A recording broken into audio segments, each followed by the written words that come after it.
기말고사 기간은요, 특히 스트레스가 커요. 그래서 평소보다 더 빨리 배가 고파요. 긴장하는데 에너지를 다 써버리거든요. 시험 기간만 되면 유독 우리 아이들이 까칠해지는 이유예요. 그래서 엄마의 따뜻한 말이 2배, 3배 더 필요한 기간이기도 해요. 안녕하세요. 아이와 소통하는 공부법, 칭찬 공부법 전문가 황윤입니다.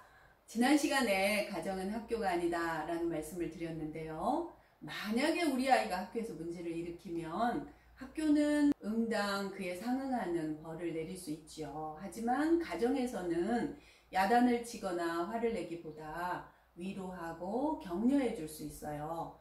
내 자식이라고 무조건 감싸주거나 또는 두둔해 주라는 뜻이 아니라 위로받고 격려받아야 아이가 그 문제에서 헤어날 수 있기 때문이에요. 제가 아는 언니가요, 미국으로 이민을 갔는데 거기서 남편을 잃고 아이 셋을 혼자 키워야 했어요. 새 아이 먹여 살리다 보니 밤낮으로 일해야 돼서요. 그 막내 아들 초등학생은 거의 혼자 지내야 했어요. 이 아들이 중학교 1학년이 되었을 때 학교에서 언니를 불렀어요. 담임선생님으로부터 당신 아이에게 일주일 정학 처분이 내려졌다 라는 충격적인 통보를 받은 언니는 아이 손을 꼭 잡고 아주 복잡한 마음으로 집으로 돌아왔어요. 그리고 다음날 직장에 일주일 휴가 신청을 내고요. 일주일 내내 아이와 같이 지냈어요. 이렇게 일주일을 보낸 후에 아이는 다시 학교를 갔는데요. 그 사건 이후로 이 아이는 더 이상 문제를 일으키지 않고 학교를 잘 다녔어요. 지금은 이 언니가 그때 일을 생각하면서 저에게 이렇게 말해요. 돌아보면 그때 내가 우리 아이하고 함께 있었던 거가 엄마로서 참 가장 잘한 일인 것 같다.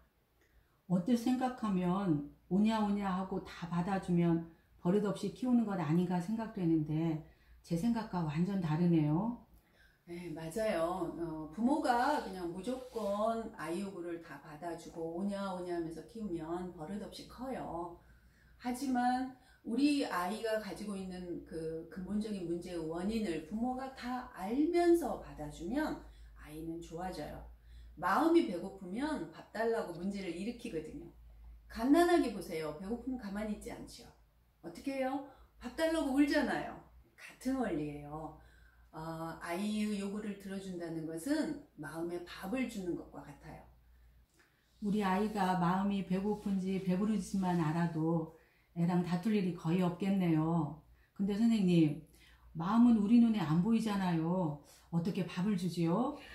너무 좋은 질문이에요. 지난 시간 강의 기억하세요? 그 마음의 밥은? 따뜻한 말, 기분 좋으며. 오, 기억하셨네요. 그럼 오늘은 마음을 배부르게 하는 말과 마음을 배고프게 하는 말에 대해서 공부해 보겠어요. 말은 에너지라서요. 따뜻한 말은 따뜻한 에너지를 가지고 있어요. 기운이 빠진다, 힘이 빠진다라는 말이 있지요. 마음이 배고프다는 신호예요. 이때 따뜻한 말을 들으면 마치 배고플 때 밥 먹고 나면 힘이 나는 것처럼 마음에도 힘이 나고 기분이 좋아져요. 그러니 따뜻한 말이 우리 아이 공부에 미치는 영향은 집중해서 공부할 뿐만 아니라 매일 이런 상태로 공부를 하면 점차 부모 도움 없이 아이가 스스로 알아서 공부할 수 있는 단계까지 도달해요. 세상에나. 나는 우리 애가 그런 공부 습관이 들면 소원이 없겠다 늘 생각했거든요. 아이고, 언제나 그런 날이 오겠나 싶어서 다른 집 아이만 부러워했는데. 그래서 공부하기 싫어하는 아이에게 엄마가 따뜻한 말 칭찬을 해주면 아이는 기분이 좋아져서 기꺼이 공부해요. 자, 차가운 말에 대해서도 살펴볼까요? 따뜻한 말이 기분 좋음의 원재료라면 차가운 말은 기분 나쁨의 원재료예요. 잔소리는 대표적인 차가운 말이에요. 말은 보이지 않는 영역, 마음에 영향을 미쳐요. 그래서 차가운 말을 들으면 마치 얻어맞은 것처럼 아프지요. 우리가 언어폭력이라고 말하는 이유이기도 해요. 그럼 우리 아이 공부가 내 말에 달려 있다는 거네요.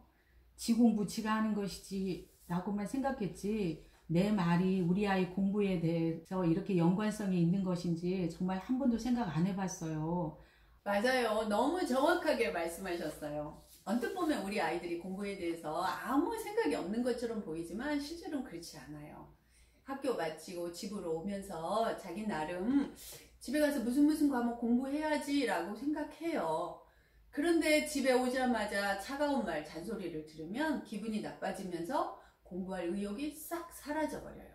기말고사 기간은요, 특히 스트레스가 커요. 그래서 평소보다 더 빨리 배가 고파요. 긴장하는데 에너지를 다 써버리거든요. 시험 기간만 되면 유독 우리 아이들이 까칠해지는 이유예요. 그래서 엄마의 따뜻한 말이 2배, 3배 더 필요한 기간이기도 해요.